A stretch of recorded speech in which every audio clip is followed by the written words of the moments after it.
Apa kata si anak kecil itu, hadirin rahimakumullah? Wahai imam, hati-hatilah. Kalau aku tergelincir dengan terompahku, jatuhku cuma jatuh di dunia. Tapi ketika kau tergelincir dengan namamu, yang dikhawatirkan kau tidak hanya jatuh di dunia, melainkan jatuh di akhiratnya Allah Subhanahu wa ta'ala.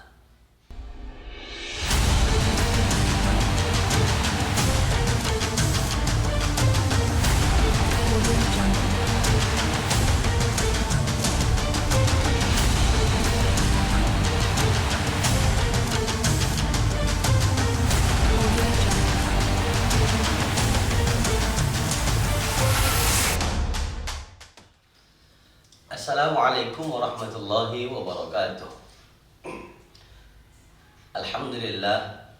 Alhamdulillahilladzi hadana lihada wa ma kunna linahtadiya laula an hadana Allah. Allahumma salli ala sayyidina Muhammad wa ala ali sayyidina Muhammad, amma ba'd. Sahabat-sahabatku yang muliakan Allah Subhanahu wa ta'ala, dimanapun kita, perlu untuk belajar tentang apa yang dikasih Allah Subhanahu wa ta'ala. Dan belajar itu adalah sebuah kewajiban. Namun kadang banyak orang yang tidak mau mengambil pelajaran dari siapapun mereka. Salah satu contoh, ketika ada orang yang mengasih pelajaran, ketika ada orang yang menasihati kita, mereka adalah orang yang di bawah kita. Dalam artian di bawah ilmunya, di bawah, mungkin tidak bertitel, mungkin orang awam, orang biasa. Tidak sedikit di antara kita yang ketika orang-orang biasa yang menasihati kita, kita tak mau mendengarkan nasihat itu. Tidak sedikit di antara kita ketika ada anak-anak yang menasihati kita, kita tidak mau mengambil pelajaran dari anak-anak itu. Kita hanya berpikiran dia cuma sebagai anak-anak, dia hanya sebagai orang awam, dia hanya orang biasa, dia orang yang tidak sekolah, tidak berpendidikan. Mana mungkin dia menasihati aku? Padahal nasihat itu dari mulut siapapun, kalau itu nasihat yang baik, maka perlu kita ambil iktibar, pelajaran dalam kehidupan kita. Ad-dinun nasihah, agama itu adalah saling menasihati. Kata Allah dalam Al-Quran, wa tawassaw bil haqq wa tawassaw bis sabr. Saling tolong menolonglah kamu atau saling mengingatkan kamu dalam hal kebaikan. Maka dalam menasihati, tidak pandang siapa dia, tidak pandang apa titelnya, tidak pandang bagaimana faktor ekonomi atau faktor sosialnya. Ketika nasihat itu bagus, maka renungkanlah apa yang dia nasihati. Jangan kau pandang siapa yang bercakap, tapi pandanglah apa yang dicakapkannya. Sesuai dengan pernah kita dengar, ada kisah seorang ulama, Imam Abu Hanifah namanya, yang diberi gelar Imam Abu Hanifah. Nama beliau Al-Imam Nu'man bin Sabit. Suatu ketika sahabat yang memuliakan Allah Subhanahu wa ta'ala, Nu'man bin Sabit berjalan bersama rombongan, terus berjalan. Di suatu tempat Nu'man bin Sabit melihat seorang anak pengembala kambing. Anak pengembala kambing ini, seorang pengembala kambing ini diberikan nasihat oleh Nu'man bin Sabit. Karena si anak itu menggunakan atau memakai terompah. Kalau bahasa kampung terompah, kalau di bahasa kita sendal. Namun sendalnya beda sama terompah. Kalau terompah itu pakai tumit, tumitnya agak tinggi. Melihat terompah si anak kecil itu, Nu'man bin Sabit mengatakan kepada itu anak, wahai anakku, berhati-hatilah kau, jangan sampai tergelincir. Aku khawatir terompahmu membuat kau jatuh dan tergelincir.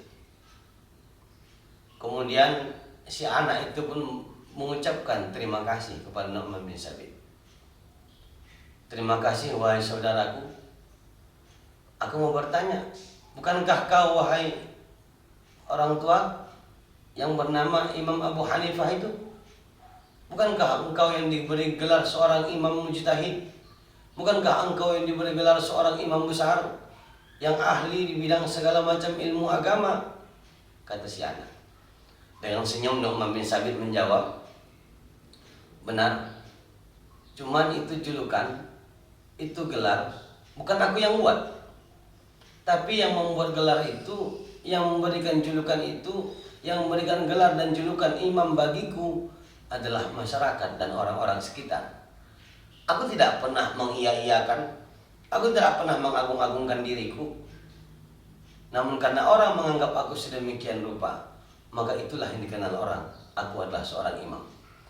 Apa kata si anak kecil itu? Hadirin rahimakumullah, wahai imam, hati-hatilah.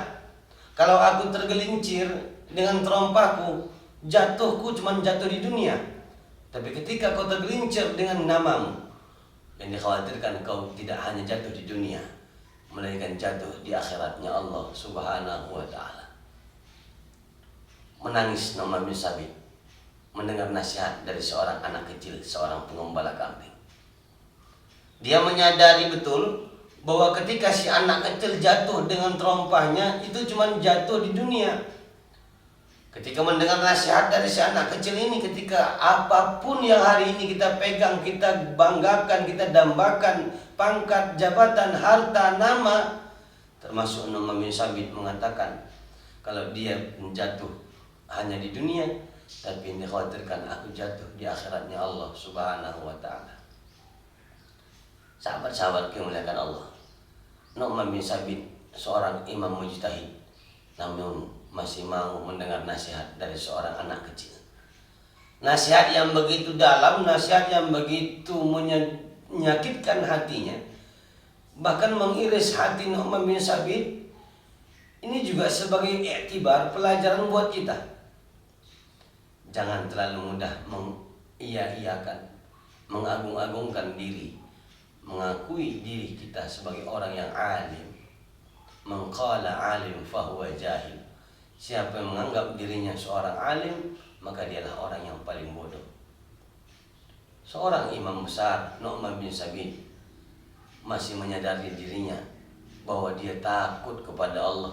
Dia takut tergelincir dengan nama yang dia sandang. Berapa banyak di antara kita hari ini yang bangga dengan nama besarnya, yang bangga dengan titelnya, yang bangga dengan julukannya, yang dianggap orang ustadz, kiai, ulama. Sampai-sampai dia menganggap dirinya bicara sama orang-orang, dia menganggap dirinya ustadz. Ustadz kalau begini, ini ustadz, ini ustadz, ini ustadz. Alhamdulillah. Kalaupun ada hari ini orang yang menganggap kita sebagai da'i, sebagai ustadz, cukup itu adalah anggapan dari orang lain. Karena itu yang dijelaskan dalam kisah Nu'man bin Sabit dengan seorang anak kecil yang mungkin ilmunya tidak seberapa dibandingkan Nu'man bin Sabit. Mungkin namanya tidak sehebat Nu'man bin Sabit, hanya seorang anak pengembala kambing. Namun nasihat itu membuat hati Nu'man bin Sabit teriris, menangis begitu saja. Mari kita camkan, kita renungkan bersama betapa agungnya yang punya nama, yaitu Allah Subhanahu wa ta'ala. Jangan terlalu mudah mengagungkan nama kita, jangan terlalu mudah membanggakan diri kita, menyombongkan apa yang hari ini kita punya. Al-Imam Al-Ghazali menjelaskan, sombong itu adalah batul haq, orang yang menolak kebenaran. Menolak kebenaran, dia tak mau menganggap orang itu hebat daripada dia, tapi dia lebih mengutamakan kehebatannya ketimbang orang lain. Berapa banyak di antara kita yang tak mau menganggap orang lebih, tak menyadari bahwa orang lebih bagus ketimbang kita. Yang kita sibukkan adalah kita lebih bagus ketimbang orang lain. Kita lebih alim, kita lebih bertitel, kita lebih kondang, kita lebih hebat. Padahal itu cuma titipan dari Allah. Boleh jadi sebagai ujian, boleh jadi sebagai teguran. Assalamualaikum warahmatullahi wabarakatuh.